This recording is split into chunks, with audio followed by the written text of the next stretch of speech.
ये कहानी है एक ऐसे शख्स की जिसने एक छोटे से कारोबार को दुनिया की सबसे बड़ी कंपनियों में शामिल कर दिया। जी हाँ, ये कहानी है मुकेश अंबानी की, जिन्होंने न सिर्फ अपने वालिद के ख्वाब को पूरा किया बल्कि इसे एक नई बुलंदी तक पहुंचाया। मुकेश अंबानी की इनकम का अंदाजा आप ऐसे लगा सकते हैं जब तक आप ये वीडियो देखेंगे। मुकेश अंबानी 1,92,00,000 रुपए कमा चुके होंगे।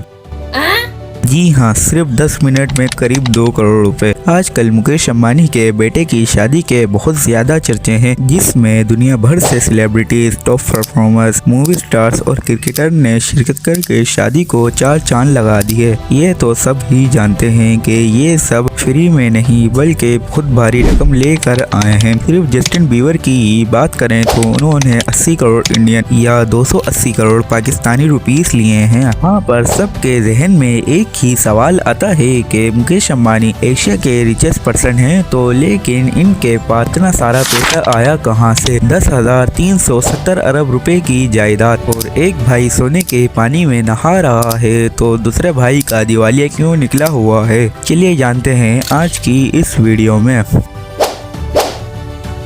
नाज़रीन, अगर आप इंडिया में रहते हैं तो कोई ऐसा दिन नहीं गुजरा होगा जिसमें आपने मुकेश अंबानी को फायदा नहीं पहुंचाया होगा। टेलीकॉम सेक्टर हो या पेट्रोलियम या क्रिकेट या रेडियो सेक्टर, मुकेश अंबानी की इंडस्ट्रियां हर तरफ फैली हुई हैं। आपका कोई भी दिन ऐसा नहीं गुजरा होगा जिसमें आपका मुकेश अंबानी के कारोबार से कोई वास्ता नहीं पड़ा होगा। लेकिन क्या आप सब जानते हैं कि इस कारोबार की शुरुआत मुकेश अंबानी ने नहीं बल्कि इसके बाप धीरू भाई अंबानी ने की थी। 1950 में धीरू भाई अंबानी अपनी गुर्बत का खात्मा करने ओमान चले गए। यहाँ पे इन्होंने 8 साल इंपोर्ट एक्सपोर्ट का काम किया और इस काम को करीब से समझने के बाद ये इंडिया वापस आ गए। और इंडिया वापस आने के बाद इन्होंने अपना छोटा सा कारोबार खोल लिया जिसे रिलायंस कमर्शियल का नाम दिया गया। शुरुआत में ये मसाले एक्सपोर्ट इंपोर्ट करते थे, इंडिया से मसाले खरीद कर अफ्रीका और मिडल ईस्ट में बेचा करते थे।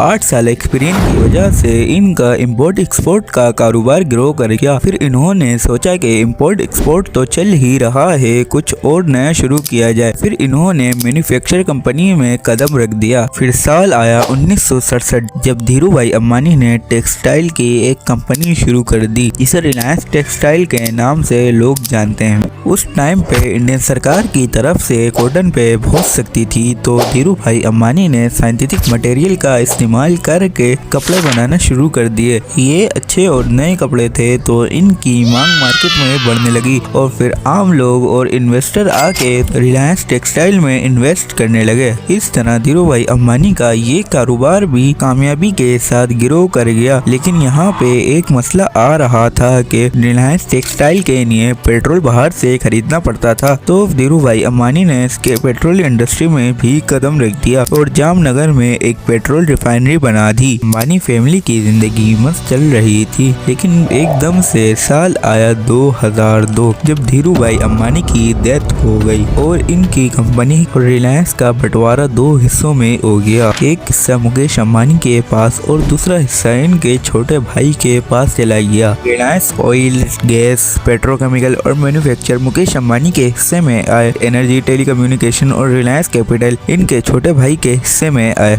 इस तरह ये प्रॉब्लम तो सॉल्व हो गई, लेकिन इन दोनों भाइयों के दरमियान लड़ाई फिर भी चालू रही। यहाँ तक के मामला कोर्ट तक चला गया। मुकेश अंबानी ने अपने हिस्से के कारोबार को आगे बढ़ाना शुरू कर दिया। उनके हिस्से में जो जामनगर रिफाइनरी आई थी, इन्होंने इसमें प्रोडक्शन करके state of the art install कर दिया और इसे दुनिया की बेहतरीन ऑयल रिफाइनरी बना दी। सिर्फ यही नहीं, इसमें एक और ऑयल रिफाइनरी शामिल करके इसे दुनिया की सबसे बड़ी ऑयल रिफाइनरी बना दिया। फिर इसके बाद मुकेश अंबानी ने रिटेल इंडस्ट्री में भी कदम रख दिया, जिसके चलते इंडिया में एक नया इनकलाब बर्पा हुआ। स्मार्ट बाजार के नाम से डिस्काउंटेड स्टोर खोले गए, जहां लोगों को एक ही कीमत पर डिस्काउंट के साथ सामान मिलने लगा। 2016 में मुकेश अंबानी ने टेलीकम्युनिकेशन सेक्टर पर भी कदम रख दिया और ये कदम इतना भारी साबित हुआ कि जो टेलीकम्युनिकेशन सेक्टर के सारे कॉम्पिटिटर को चलने वाला था, जियो के नाम से लॉन्च लॉन्च होने वाली सिम में सब कुछ फ्री, कॉल, डेटा और मैसेजेस सब कुछ फ्री था,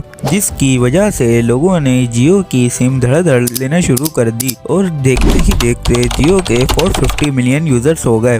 और फिर इस सिम ने 5G टेक्नोलॉजी लॉन्च की तो इसकी तादाद और भी बढ़ गई और अब ये सिम 6G टेक्नोलॉजी पर भी बड़ी बड़ी कंपनियों के साथ काम कर रही है। जियो की सक्सेस इतनी ज्यादा थी कि दूसरे टेलीकॉम सेंटर ने जियो पर केस कर दिया कि जियो अपने कंज्यूमर को सारी चीजें फ्री में दे रहा है, जिसके नतीजे में जियो ने बेहद कम कीमत पर बंडल लॉन्च किए। इसीलिए इंडिया में इंटरनेट बंडल इतने सस्ते दामों में मिलते हैं। और इसी तरह मुकेश अंबानी ने 2024 में इंडिया की सबसे बड़ी मीडिया कंपनी बनाने का दावा कर दिया और अमेरिकन टीवी चाइल्ड डिज्नी के साथ $8.4 बिलियन का भी कॉन्ट्रैक्ट साइन कर दिया।